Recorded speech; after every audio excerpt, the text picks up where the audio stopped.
Hi everyone, welcome back to Coding Ninja's YouTube channel. I'm Kashish and today we'll be solving the Code Studio Weekly Contest number 27. I hope all of you have gone through this contest once, or if not, then kindly go through the questions. The link is provided in the description in the comments also. So let me just share my screen and we can get started with the first question.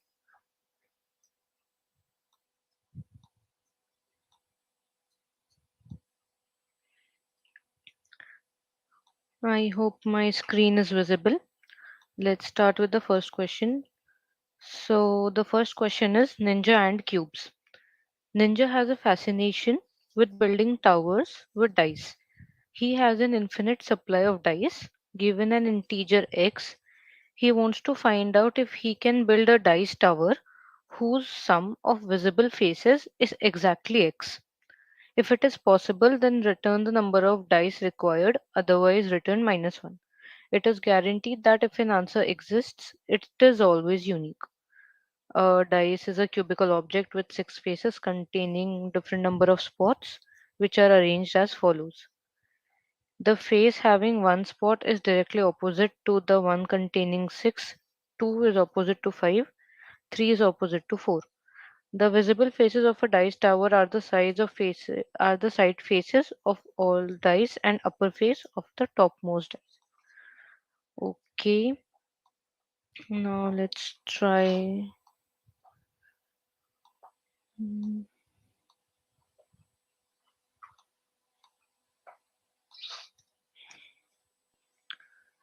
So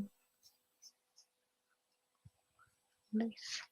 So we are given an integer x and he can build a tower having some dice, and the sum of all the visible faces must be exactly x. Now what, and also we are told that 1 is opposite to 6, like if a dice is showing 1, then the if 1 is at the top, then the face which is at the bottom will have 6 spots, and similarly 2 is opposite to 5 and 3 is opposite to 4. Fine. So we want to find out if he can make a tower that has the sum of visible faces exactly x. Hmm. So let's start with the very basic one. The sum of all spots of dice is equal to, which is equal to 21. So if, let's say, he can take only one dice at first, and this only, if it is only one dice, we can have the sum from, we can have either 21 minus 1, 21 minus 2, I mean anything. If it is -1, then this means all other five faces are contributing to the sum, and this particular face is at the bottom, which is not visible. So this can give us 20, or at max 21 minus 6, 15.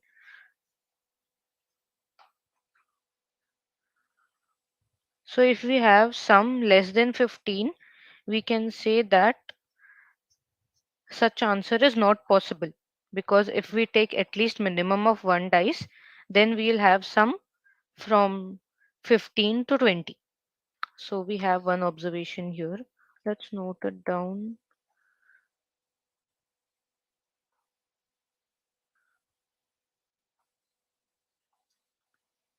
So minimum sum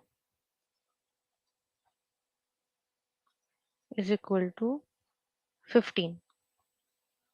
Now let's say we have already taken a dice. Now if we have a second dice, let's say this is the first dice we talked about and this is the second dice.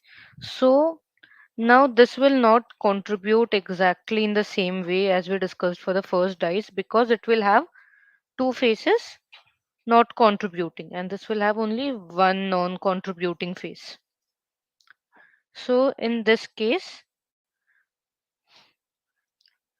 we can have these pairs as non-contributing, or this one. I hope at least till now everything is clear. So what we can observe here is, basically if we do not take 1 and 6, the contributing visible faces will have sum as 14. If we exclude 2 and 5, the dice will contribute 14 again. And if we exclude 3 and 4, the dice will contribute is equal to 14 again. So any dice which is not topmost and has two non-contributing faces will always help us with the sum of 14. So our second observation is, second, um, except first dice, all dices will contribute 14 as the sum. And now the first dice will also contribute 14 plus any of 1, 2, 3, 4, 5, 6. So basically, if we have um, n dices, the sum that will be contributed is n into 14 plus either of this. So, and this is what we want as x, like x should be exactly equal to the sum of contributing faces. So x is equal to n into 14 plus, let's say all these values are small y. So small y is anything from 1, 2, 3, 4, 5, 6. So we can find out if having such an answer is possible, we need to return how many dices do we need to get this sum. So this basically becomes, we can, let's say we are assuming that having this sum is possible. So the number of dices will be x divided by 14. But because we also need to ensure that this is a correct answer, we'll find out this remainder, that is x mod 14, and then see if this remainder is from this particular set. And if it is so, then we can directly return this. Otherwise, we will return -1. So let me just write this down properly. So x is equal to n into 14 plus y, and y is one of the following. So let's say, so the if this answer is exactly possible, this is the number of dices that we will return. But before that, we will just make a check that if x mod 14 is equal to y, and if it is any of these following, then we can directly return n. Otherwise, this is not possible. Simply, let's say if y is 7, so no face can give you 7 spots, so you will return -1. I hope this is clear. Now let's try coding this.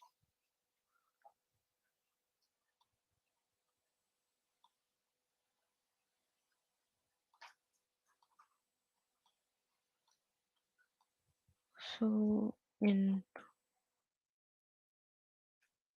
no, let's first check if x is less than 15, which is what we discussed initially. If so, we can directly return -1, but even this check is not required. No, this check is actually required. Then long n equals x divide 14. We will then check for the y. Remainder equals x mod 14. Now, if our is 1 or R is 2 or R is 3 is 4 5 or R is 6, then we can return n, otherwise we'll return -1.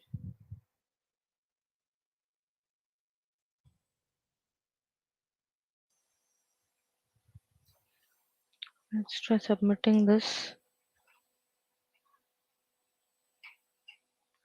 Fine. Now let's move on to the second question. Ninja wants, so this is the second question, Crystal. The problem statement says Ninja wants to buy n items on his favorite e-commerce Crystal. Discounts on Crystal will last for a week. However, not all sellers on this platform are sincere and some will increase their price after the week. Ninja knows someone on the inside and hence knows the current price of n items given as in array X. So X is current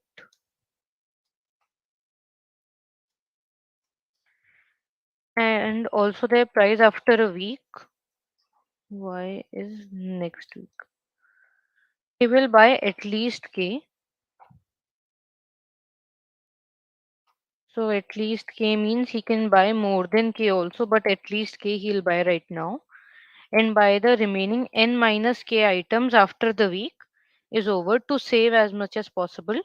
Determine the minimum amount he will spend. Okay, let's try this.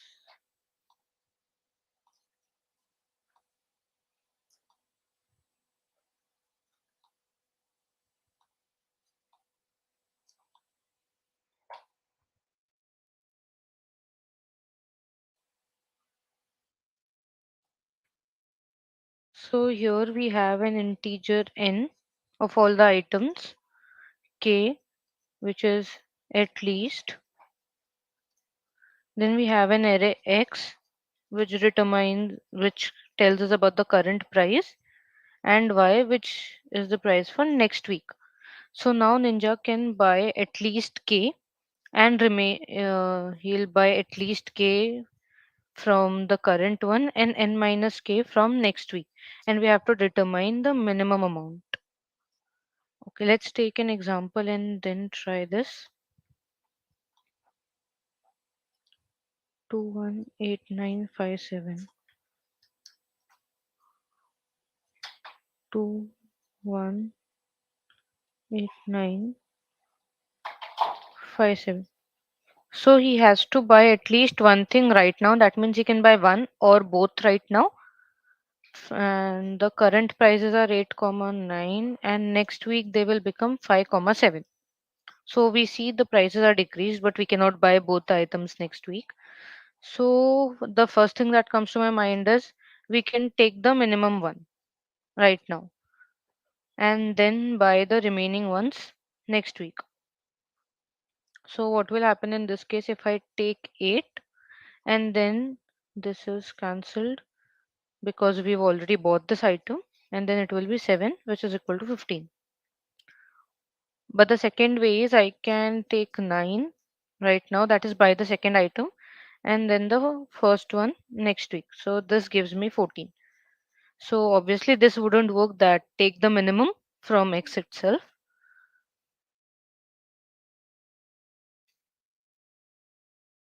So first is we want to sort this to get the best of what we want. But how can we sort that?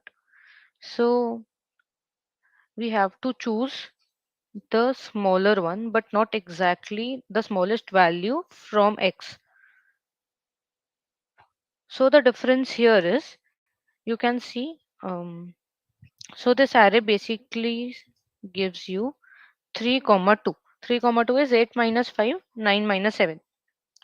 So we are choosing this particular one currently from the X and we are choosing this from Y. So what we can do is we can make a new vector and store the differences, sort this particular one, take at least k items from this, and then n minus k, let's take from x and then take this from y. Why are we taking the difference?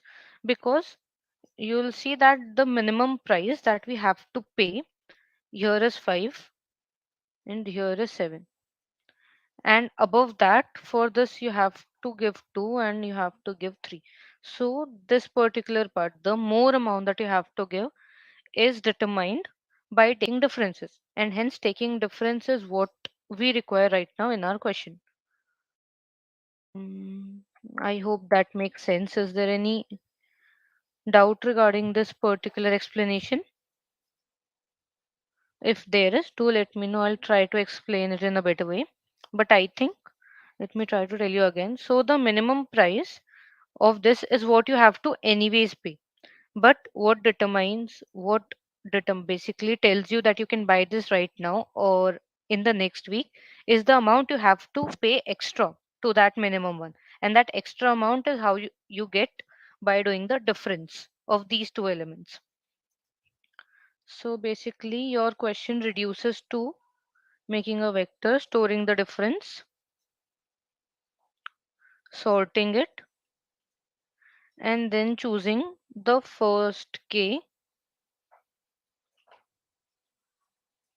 from x. And then because here you have the word at least, so that means you can take um, more than k from x. But what will determine that? Let's take another example to understand how will we know if we have to take more than. You don't need an example for that. So basically, if the price of x is more than y, the difference will be positive. But if this is the case, if it is equal, then it doesn't matter when you buy it.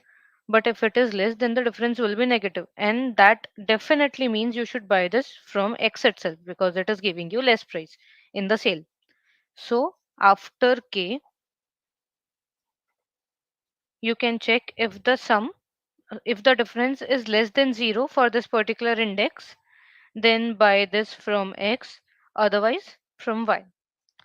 Now let's try coding this.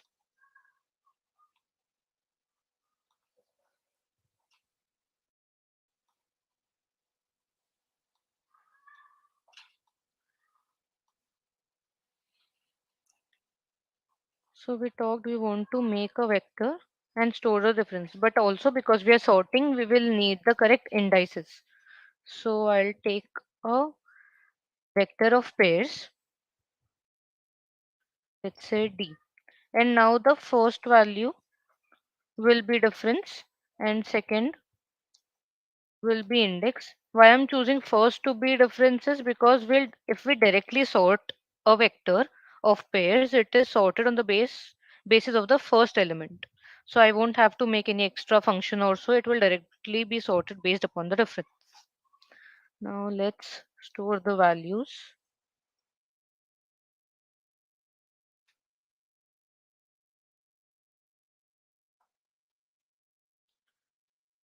X at I minus y at I, comma I. Now we will sort this e dot begin and answer, and then we'll do something upon it and then return answer. So for the first k, price equal to 0 is less than k, we will definitely choose it from x. So x at d8i dot second. And for the next n minus k elements, we will have a check if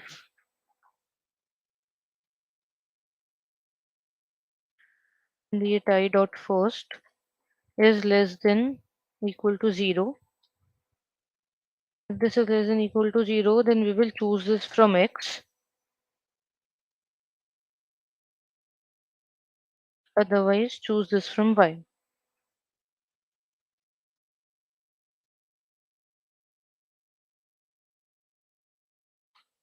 Let's try running this.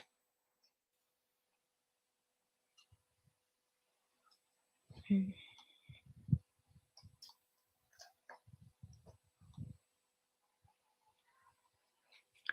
Nice. Now let's move on to the third question. Good bad graph. There are n cities in Ninja Kingdom, and mayor of the city wants to connect all these cities using roads by performing the following operations n minus 1 times. Initially, there are no edges between any cities. At every operation, you are given two cities, A and B, and you have to connect the city if they are not already connected. Connected component is the part of the graph in which we have at least two cities and can reach one city to other cities, and no two connected components share a common city. So, other than the normal definition of connected component, the only extra condition here is the component must have at least two cities. After every input edge, there can be multiple connected components. Component is good if the number of cities of that component is even, otherwise, it is a bad component. You need to find the absolute difference between total good and bad components after adding each edge. Okay. So let's take an example and understand this better.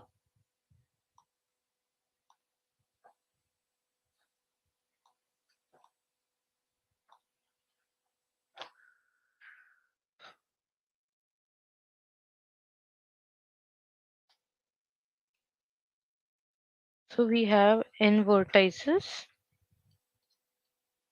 and we are given n minus 1 edges, and a component must have at least two vertices, and it is good if number of vertices is even, and it is bad if number of vertices is odd. Now let's take an example.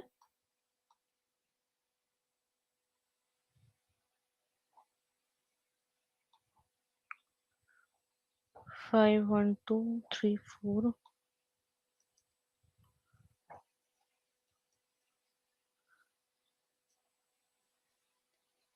3 4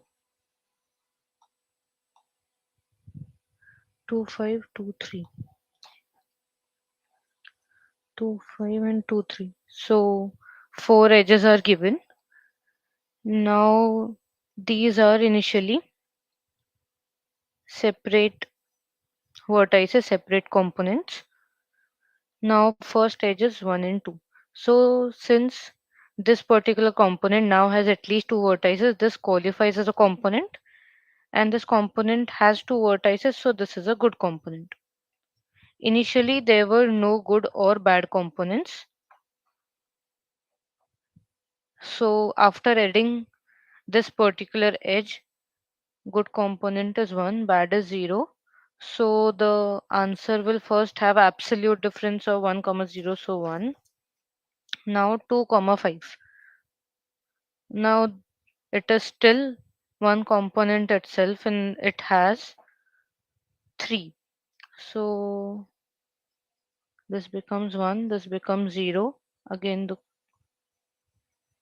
common absolute difference is 1. Now next is 3 and 4. Now we have two components. One component is bad because it has odd number of vertices, and this is good. So 1 comma 1, absolute difference becomes 0. Last is 2 and 3. Now when we connect 2 and 3, it becomes one it becomes one whole component. So, and it has 5 vertices. So we have 0 good components. Thus the answer should be 1101. Let me check.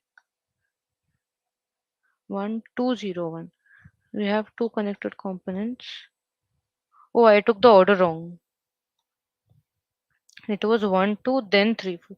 But all right, I hope you get the I hope you understood the question well. Tree problem. This is not exactly a tree problem, this is a graph problem. We can take absolute difference or not. Absolute difference of what? Absolute difference of what? I hope you're talking about this question. And this is not a tree problem. We can see the components. The concept of components comes into graphs. Um, so one basic idea of this particular question is we can keep on making a graph, and each time we add an edge, we can perform DFS to find out the number of components and the number of vertices in each component. But that is a brute force approach. We can think of something more optimized for this one.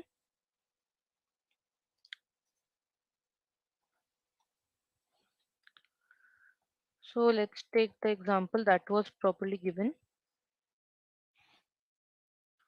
So there are these vertices 1, 2, 3, 4, 5. First we add 1 and 2, then we add 3 and 4, then we add 2 and 5, and then we add 3 and 4.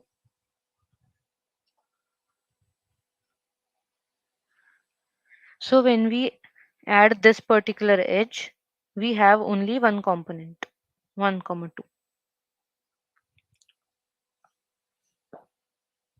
So we have one good component and zero bad component. Initially both were 0. Now we add 3 to 4, so it becomes another component. So we have two good components and 0 bad component. Then we add an edge between 2 and 5, so 5 is added to this particular set. So this becomes a bad component and this remains a good component, so 1 minus 1. Then we add a edge between 2 and 3, so this becomes one big component of odd number of vertices, and hence it becomes 1 minus 0. So 1, 2, 0, 1. This particular problem can be solved using DSU algorithm. This is basically what we did right now. We took sep- separate sets, and then based on some operations we had to do union in the end.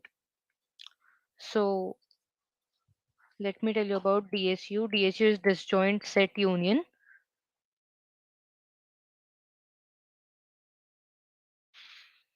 So what we do in DSU is we first consider all these vertices to be separate components on their own.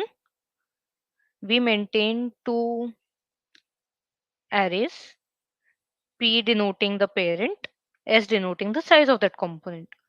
So initially, because all of them are separate, their parent will be themselves, and the size, because all of these are separate, the size becomes 1. Now what happens is when you have to add an edge, let's say between these two. First we have to add an edge between 1 and 2. We check if they are already in the same component. And how do you get to know if they are in the same component? If they have the same parent. This is how you determine if two vertices are in the same component. So we first check their parents. Now since these are not same, that means these are from separate components. Now you have to add an edge. So basically what we do is first we found out the parent, which still remains 1 comma 2. Then we see the size.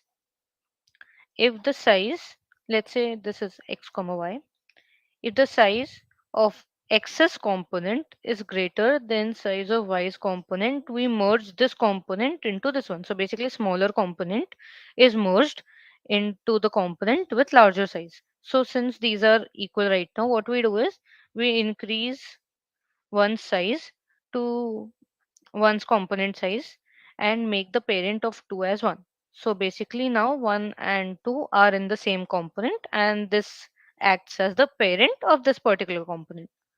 Now we come to 3 and 4. So same thing is repeated. We increase the size of component of 3 by 1 and change the parent of 4 to 1. Now, when we come to add an edge between 3 and 5, we'll see that their parents are not same. So the parent of 2 is 1. We'll go to this particular vertex and then we will change the parent of 5 to 1 and increase this size by by the size of the component of 5. So now this is one other component, 3 and 4 are one component. Now when we add an edge between 2 and 3, we see that they have separate parents. So we go to their particular parents, we come here, we change the size to 1 and we add 5 here. So this is how DSU works. Now we have to include this problem in solving the question that we have. Let's try to code this. All the problems are usually some variation of some standard problem. So let's write the standard problem once and then see what difference, as in what extra things do we need to add to get what we currently require. So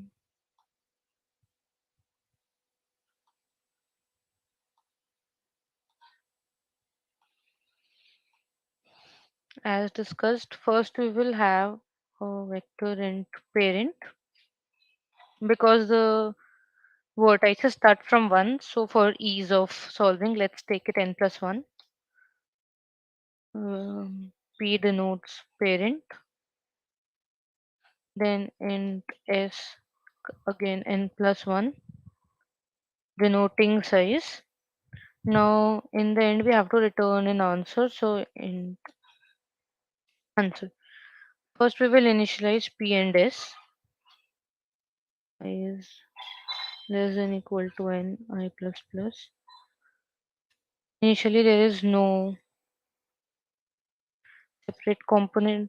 Initially all are separate components. So parent of I is I and the size of I's component is 1. Now we have to add edges. So int I equals 0 is less than n minus 1 I plus plus. We take the edge int x equals edge at I0 equals edge at I1 and then we do merge xy. We send the parent array and then we send the size array. We will do some or the other operation and in the end return answer. Now we have to first make this void merge int x int y vector int. I'm taking these as references because they will change and the change has to be throughout the code, not only in this particular function. And s. What we do is we first find out the parent int px equals parent of x int py equals parent of y. And then if their parents are same, that means they already belong to the same component, thus we don't have to do anything. Otherwise, if size of the x component is greater than size of y component, let us assume that we'll always have x greater than y comp size. So if this is not the case, that is this is less, so we can swap to ensure the condition. And then what we can do is we first add to this the size of py and then we change the parent of py to px. So this is the standard algorithm that we use for DSU.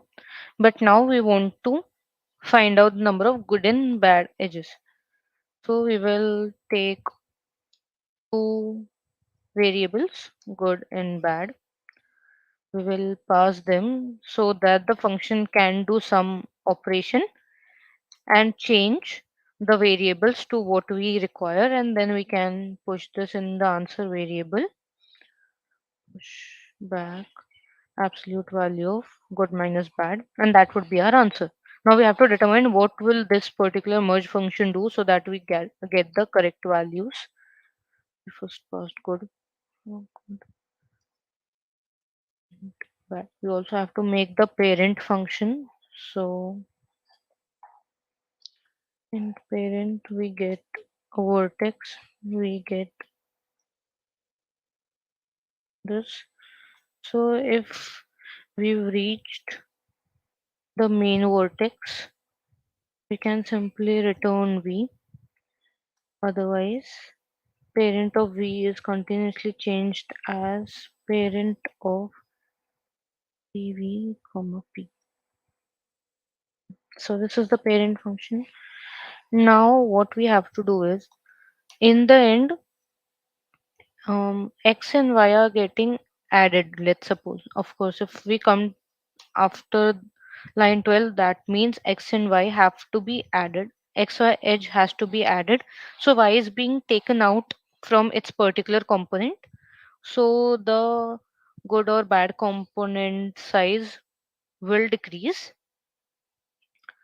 So if the size of parent of y is greater than 1, that is, we have to first check if it qualifies as a component according to this particular question.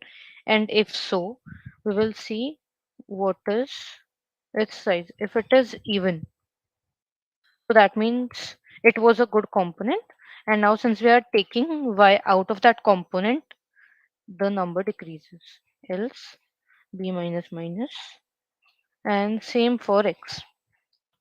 For px is greater than 1, we will see if px mod 2 equal 0, then g minus minus, else b minus minus. And after this, in the end, we will simply check the current component, that is x's component. We will see x px is greater than 1. We will check if this is good, px. If this is so, we will increase g. Otherwise, we will increase b, that is the size is odd. This should do. Let's try running this.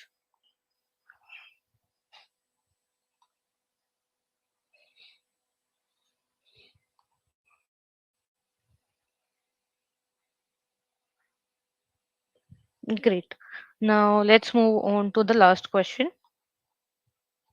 If there are any doubts until now, please let me know. So the last question is ninja operation. Bob has a string S containing lower case English alphabets.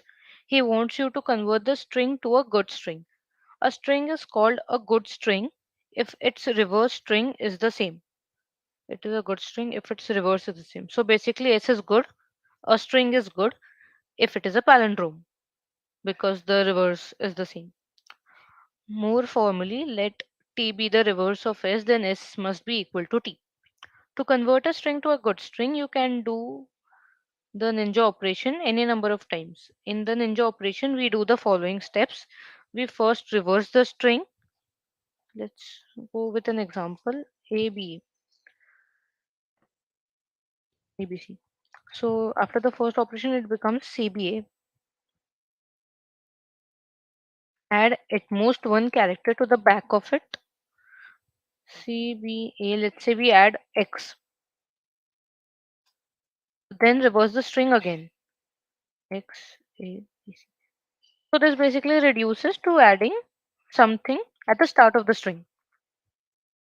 Basically the operation you can do any number of times is adding some character at the start of the string. You need to tell the minimum number of ninja operations needed to do in order to convert the given string to a good string. Okay. So we have to basically make the given string into a palindrome by appending characters at the start of the string. So let's take an example. The string is ADDA. Let me switch to my whiteboard.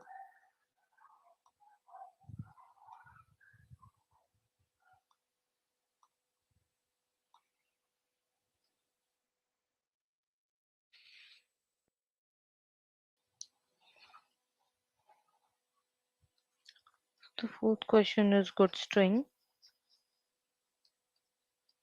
Good string means we are given is append some characters to start, and then S should be a palindrome. This is what we want to do, and append, let's say, X character. So we want to determine minimum value of X. This is the question. Now let's take an example. A, D, D, A, E. This is what is given. So we need an E to make this a palindrome, and we can add that only to the starting. So this becomes, we add this particular one. So X is 1. And now this is a palindrome, so we simply return 1. Let's take another example.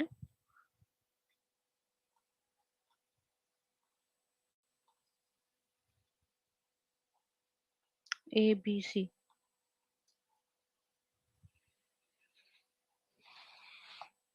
Now we know we first have to add C to the starting, but this is still not a palindrome. Then we add B to the starting. Now this becomes a palindrome. We had to add two particular characters. X is equal to 2, so we return 2.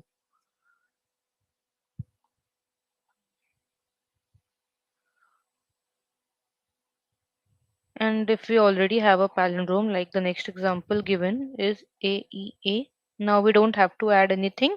So we simply return 0. And the last example is ABCD. ABCD is again the same case. So ABCD, we add DCB here and then return X is equal to 3.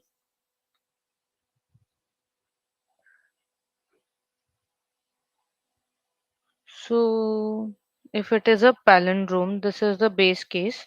If the given string is a palindrome, we don't have to do anything.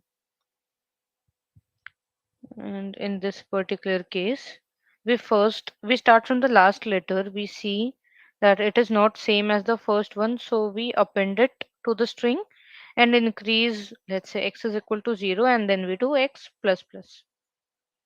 Then we move on to check AADD and return. So for this particular one, X becomes 1, and then we return X.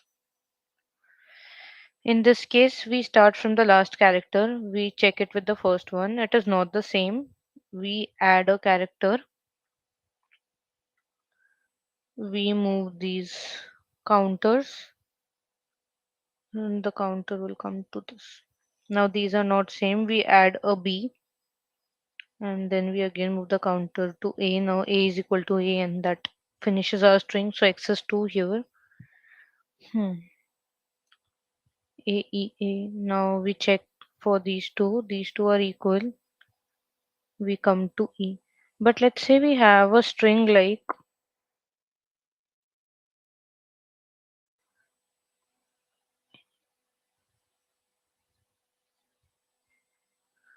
what will happen in this case? We'll start from here. These two are equal. We will move to the inner A's. Now these are equal.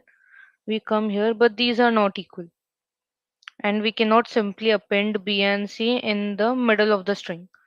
So this approach wouldn't work. The answer for this should be,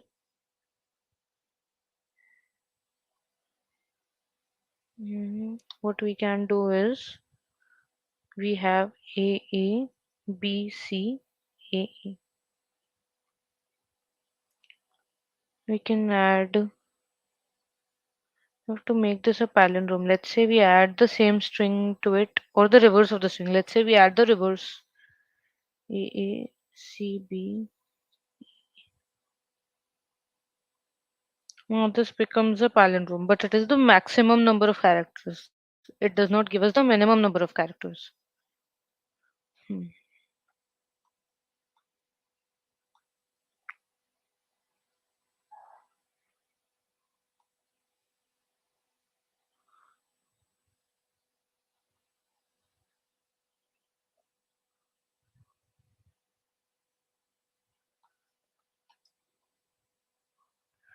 So basically, maybe, okay, we need to find. So if we remove this, is it still a palindrome? A, B, C, A. So we have to remove these two characters and it will still remain a palindrome. And how do we know we have to remove this particular A? Because so we need to find out the substring which is a palindrome already. We need to find out a prefix substring which is a palindrome already. So this is a prefix. So we start from A. This is a palindrome. Yes, we move on longest prefix. So A, and then we go to B, and this is not a palindrome anymore, and we cannot move forward because then it would not remain a prefix. So we have A, we remove this from the reverse, and we know we want to add these particular letters in the end so that we can get a palindrome. So the original size of the string was 6. The size of the palindromic substring was 2. And the answer that we need to return is 6 minus 2 because we know we want to add 4 extra characters. So one way of solving, let's try to code and then we'll see. When should we terminate? So basically we want to find out the longest prefix which is a palindrome. So you start from the starting, and as soon as you encounter a point where the starting prefix is not a palindrome anymore, that is when you terminate. Let's try coding this. I hope that will clear it a bit more.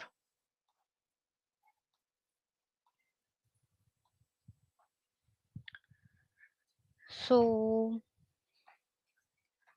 int l equals s dot size. Then we find out longest prefix substring, which is a palindrome.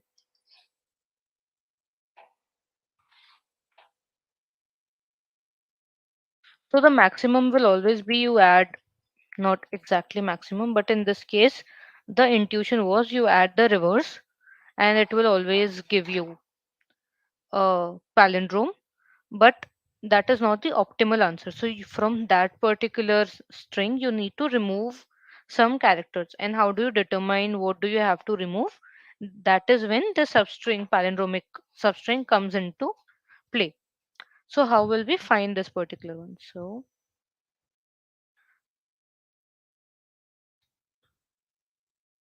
we can, these are like, what I'm trying to do here is we have empty strings and then we can start appending characters to these strings in opposite sides. Like in A we can append to the start and in B we can append to the end the same character, and then we'll see if it is a palindrome, then A and B have to be equal. And let's say int t determines what index we have to terminate at. Let's say it is -1 currently. For int I equals 0, I less than nil, I plus plus. We will do as discussed. Um add the character to the start of A, and in B we will add to the end, and then we will check if A equal B. If this is so, that means it is a palindrome until now, and a possible termination point can be I plus 1. That is length. The index will be I, but the length is I plus 1. So in the end, we'll simply return L minus T. So let's see for the corner cases. Nice. So if a string is a palindrome in itself already, like AEA, so in this case we will go up to L minus 1 and T will be equal to L, L minus 1 plus 1 L. So we will simply return 0. But for cases like ABC, there is no palindromic substring possible. So the longest prefix substring, which is a palindrome, is only A. In that case, The length is 1, so T will be 1. L minus 1, basically 3 minus 1, 2. So 2 is returned for ABC. Let's try submitting this.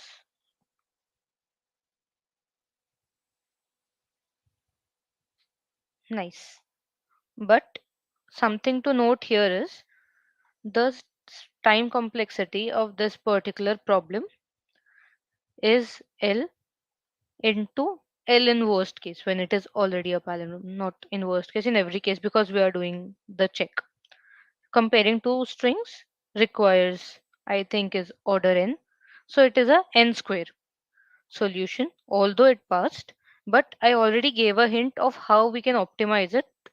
So the biggest hint to note here is we are looking for longest prefix substring, which is a palindrome, and longest prefix. um this basically hints to LPS using KMP algorithm because even that does the same thing ultimately while we are making the LPS, while we are filling the lookup table. So let's try if we can optimize the also, although the solution did work, but when we use KMP algorithm, the look, let me just share my whiteboard and we can discuss that better.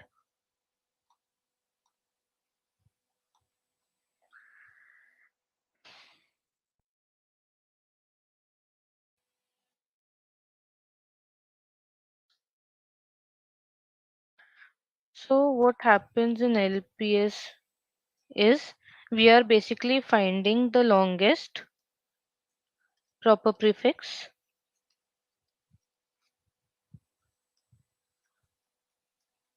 Now this S is what is telling us that it is a palindrome, which is a suffix.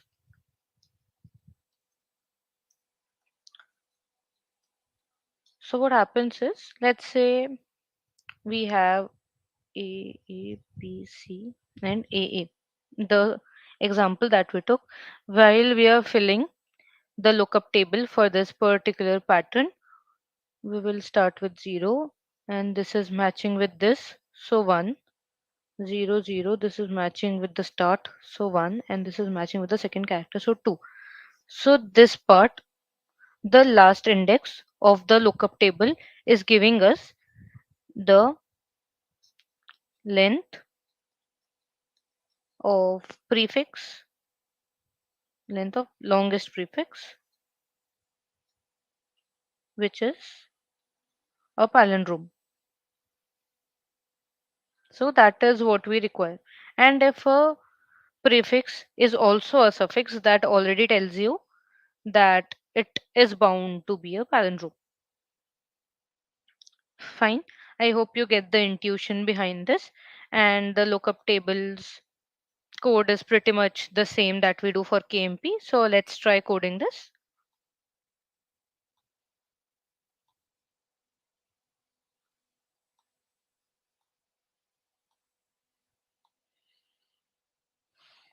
So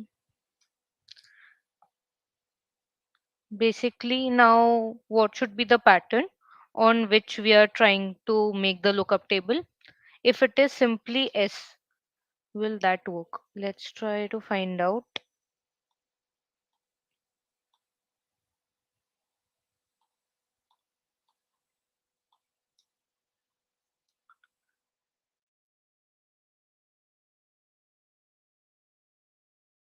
So if it is simply ABC, let's see, the answer we want in this case is 2. So, and it should be 3 minus 1. So end में 1 आना चाहिए. What will happen is we will start with 0. We will see B does not match 0, C doesn't match 0. This is not giving us 1. So LPS on the current string will not work. What can we do? Maybe append something, append um, the reverse. That is how we began our question in the first place. So let's say we append the reverse and then fill the lookup table. So 0, 0, 1. ठीक है, we got one possible this. Now let's try on AEA. 0, 0, 1,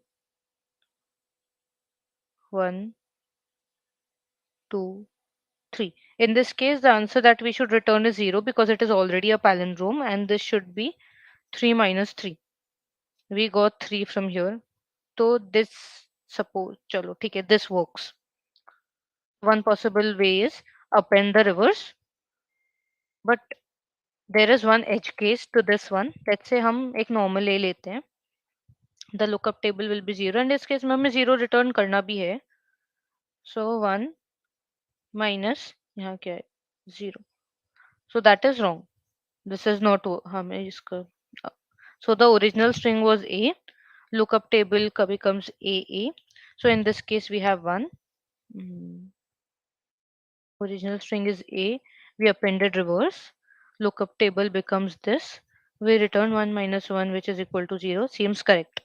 But if the original string is AA, हम इसका lookup table जब बनाएंगे इसका reverse append करके, it will become 1, 2, 3. The original length is 2, but we are doing 2 minus, which is equal to minus 1. We want to append minus 1 characters to it, which is wrong. So basically हम directly इसको reverse नहीं use कर सकते, but reverse is obviously giving us correct answers for some cases. So इसमें हमें क्या करना चाहिए? This is simply telling us कि तुम directly इसका reverse use मत करो. Append some character here while before appending reverse.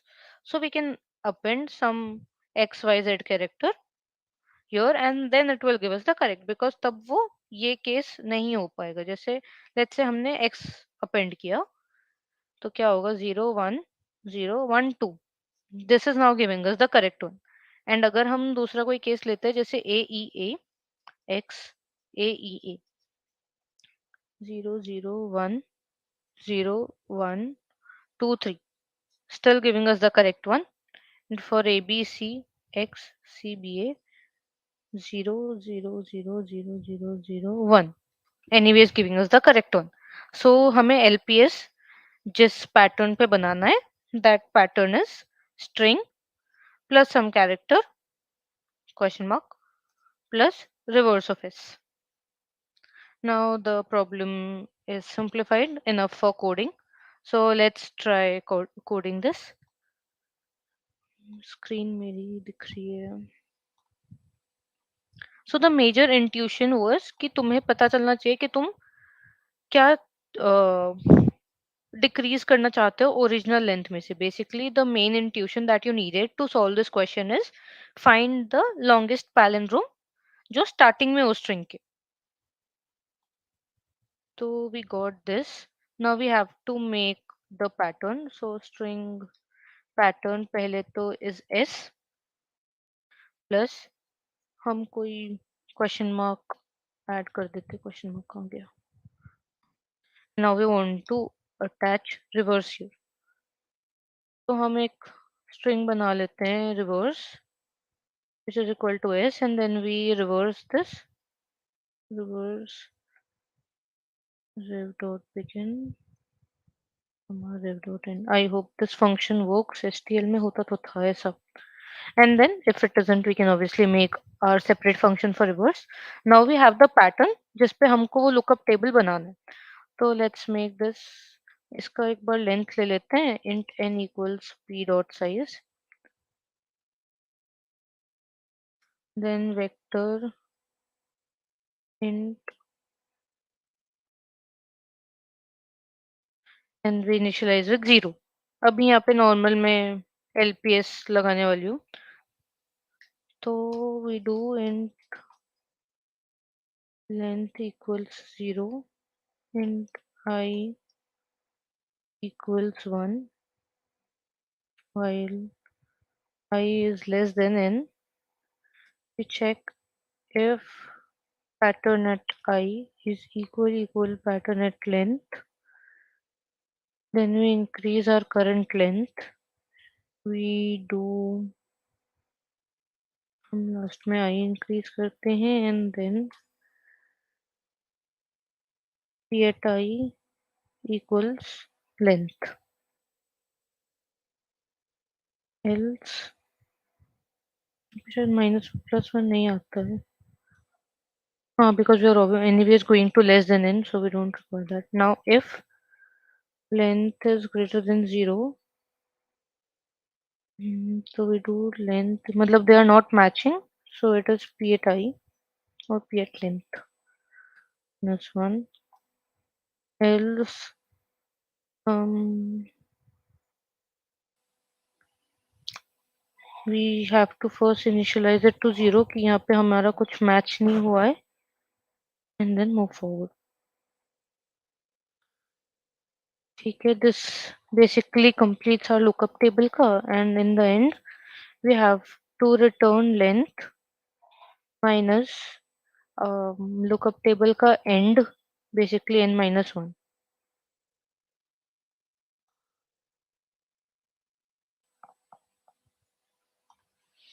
Hmm, something is wrong. Oh, we got 5 comma 2. N minus 1, n is new size, so we don't. हाँ, but उसका जब size ही वो है तो न्यू माइनस 1 ही होगा. Let's see from the beginning. पहले हमने L का साइज लिया, एस का साइज लिया, देन वी डिड, हमने एस को स्टोर किया, उसको रिवर्स किया, हमने पी एक नया पैटर्न बनाया, हमने फिर एन में पी का साइज स्टोर करवाया, हमने रिवर्स यहाँ ऐड कर दिया. हाँ, देन वी, अच्छा मैंने इसका नाम ही सेव नहीं किया. Oh I did. So LPS, if this is this, then lps of this is this. Length is lps at here, otherwise lps at this, and in the end it would be lps and minus 1. Nice.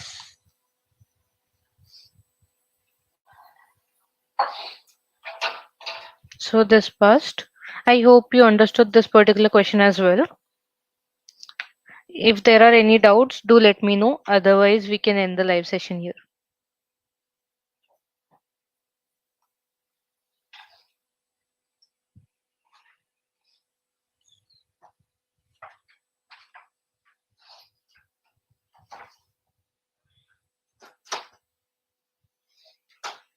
I think there are no further questions or doubts regarding this one. Otherwise, even if there are, do let us know in the comments. Well, I repeat once. Repeat what exactly? The solution to this particular question?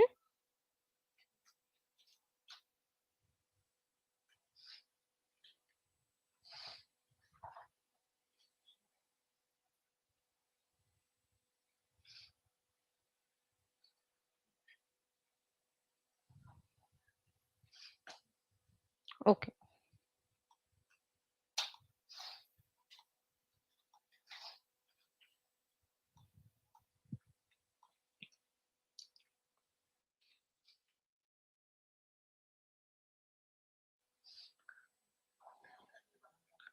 So for this particular question, we are given a string S and we want to find out minimum characters to append to the start of the string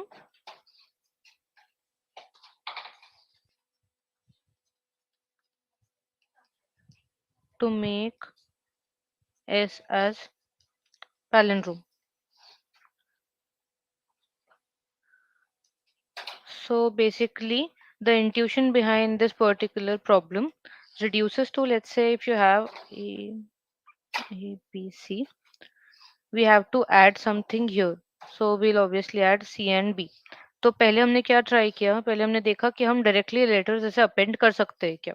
like सी को ए से match किया because A is the beginning of the string, and देखा कि this are not same तो सी add कर दो, फिर B पे मूव ऑन करो, बी ऐड कर दो, तो ऐसे दो कैरेक्टर्स ऐड करने पड़े तो we can simply return to.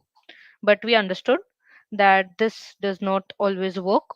So like इस केस के लिए तो, क्योंकि हम बीच में तो कहीं बी एंड सी अपेंड नहीं कर सकते थे, तो व्हाट वी डिड इज कि इसके आगे पूरा इसका रिवर्स अपेंड कर दो तो it anyways becomes a palindrome.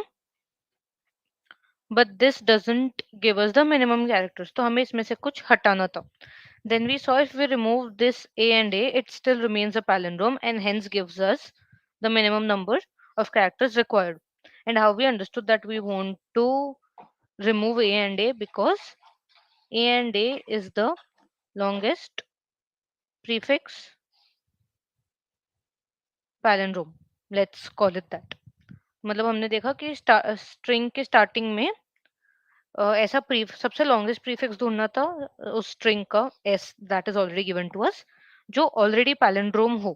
अब जैसे क्या है कि इसका size is 2, the whole string का साइज इज 6, तो 6 - 2 we want to append 4 extra characters. So this is what we did. हमने पहले नॉर्मली ढूंढा कि लॉन्गेस्ट prefix palindrome क्या हो सकता है and then returned 6 minus its length of s minus the length of longest prefix palindrome, and then we saw that is not the most optimal way of finding it, and then it was like कि this hints us in using LPS क्योंकि LPS भी ultimately हमें वही देगा end वाले index पे. And then we saw कि LPS हम किस पे डायरेक्टली एस पे नहीं लगा सकते. S plus reverse of S पे भी हम डायरेक्टली ये नहीं लगा सकते. So we basically did S plus some character plus reverse and उस पे जब हमने एलपीएस लगाया एंड तो जैसे ये वाला इस ले लेते हैं A B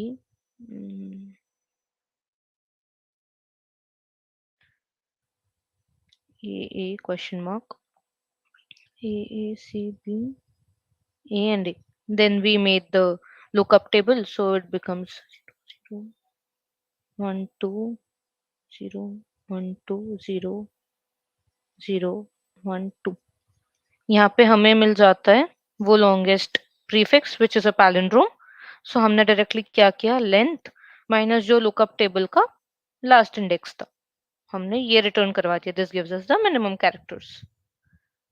I hope you understood it. Otherwise you can like ये लाइव वापस देख लेना ये वाला particular question. You will get the edge cases I was talking about कि हमने कैसे डिटरमाइन किया कि हम कैसे वो स्ट्रिंग बनाए जिस पे हमें एलपीएस बनाना है. Are there any other doubts?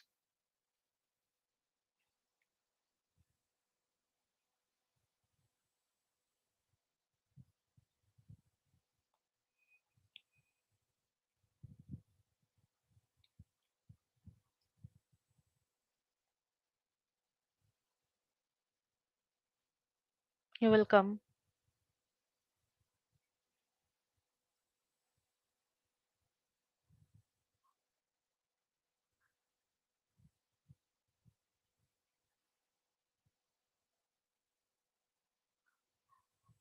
As soon as contest is over. Okay, I'll talk about that.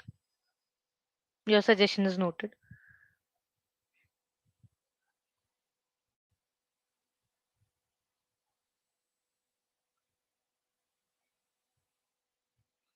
If there are no further doubts, we can end this session. Thank you everyone for joining.